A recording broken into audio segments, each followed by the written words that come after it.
안녕하세요. 나는 파트너스의 조영석입니다. 오늘은 약간 잘난 척 해야 되나요? 일반적인 것만 조금 보여드려서요. 장표 보면서, 저 아저씨 조금 전문가스럽다 싶은 부분을 좀 안내해 드리려고 해요. 바로 이노비즈 인증이 과연 어떤 것인가에 대한 강의를 좀 진행하고자 합니다.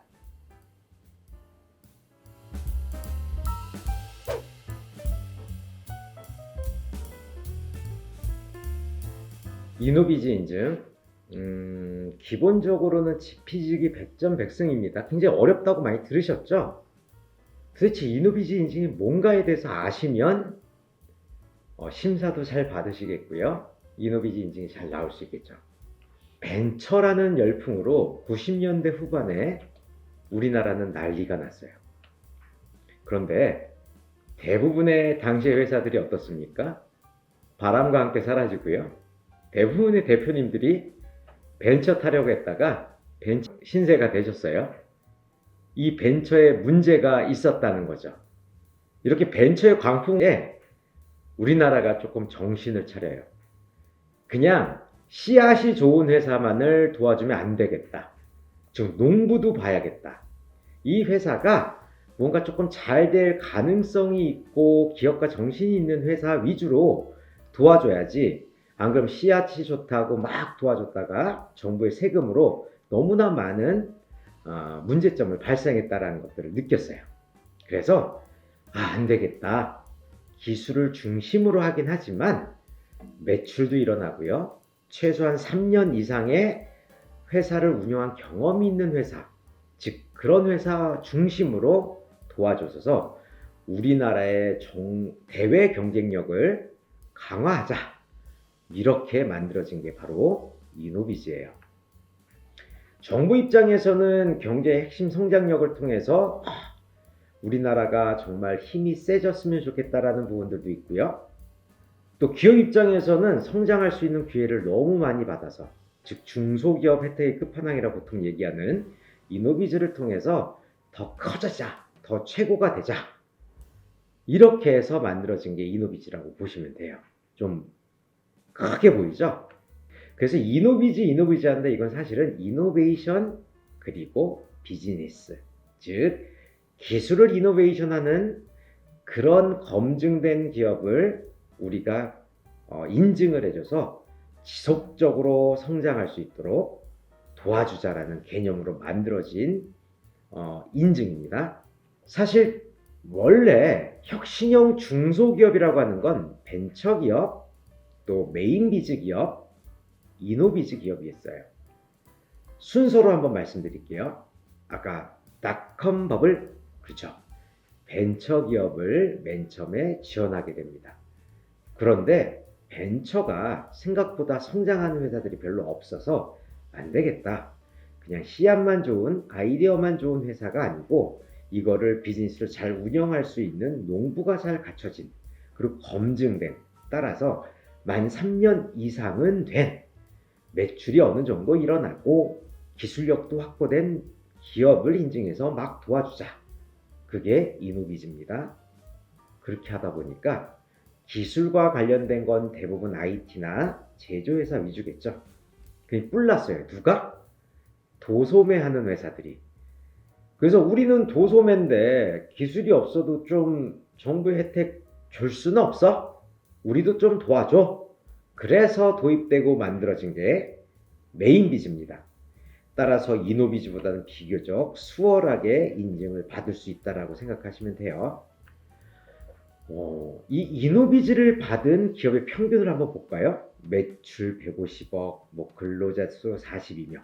이게 뭘 의미하냐면 이노비즈를 통해서 성장의 사다리를 통해 기업이 성장할 수 있는 인프라를 많이 받았다라고 보시면 돼요. 사실 이노비즈 인증을 신청할 때 이 기업들의 매출이 이 정도 수준이 아니거든요.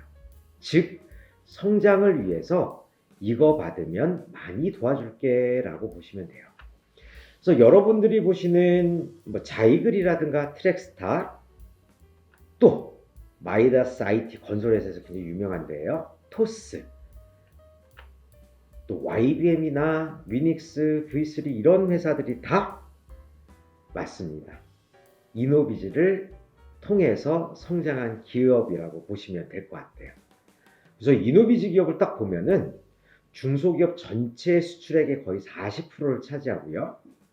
심지어 삼성보다 GDP가 더 커요. 물론 많지만.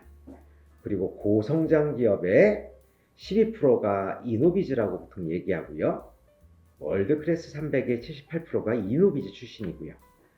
코스닥 상장사의 42%가 이노비즈 출신입니다. 즉 이노비즈를 받았을 때 성장할 수 있는 가교가 생길 수 있다라고 보시면 될 것 같아요. 즉 성장에 포텐이 있는 회사를 도와줄게 라고 보셔도 될 것 같습니다. 사실 이노비즈가 왜 어렵냐면요. 오슬로 매뉴얼이라고 하는 어떤 매뉴얼에 근거해서 만들었는데 그러니까 우리나라가 만든 게 아니에요. 외국에 있는 어떤 기준을 번역하고 뭐하고 해서 만들었기 때문에 번역하는 가운데 또 문화가 다른 것 가운데 뭔가 굉장히 어렵게 바뀌어지고 우리가 다가가기 굉장히 어렵게 느껴지는 것으로 되어 있어요. 보통 제가 이노비즈를 굉장히 많이 인증해 도와드렸는데 평균적으로는 온라인 자가진단은 780에서 830점 정도는 잡혀야 돼요. 왜? 그 사람들도 깎는 재미가 있어야죠. 심사위원도. 보통은 최소 매출액은 한 12억 정도, 그리고 상시 근로자가 정말 중요할 수 있는데 한 11분, 10분은 넘어야 돼요. 그리고 기타, 특허 같은 것들을 꼭 가지고 계셔야 되죠. 90% 이상이 특허나 실용신안이 있다라는 부분들. 그래서 받기가 또 어렵고요.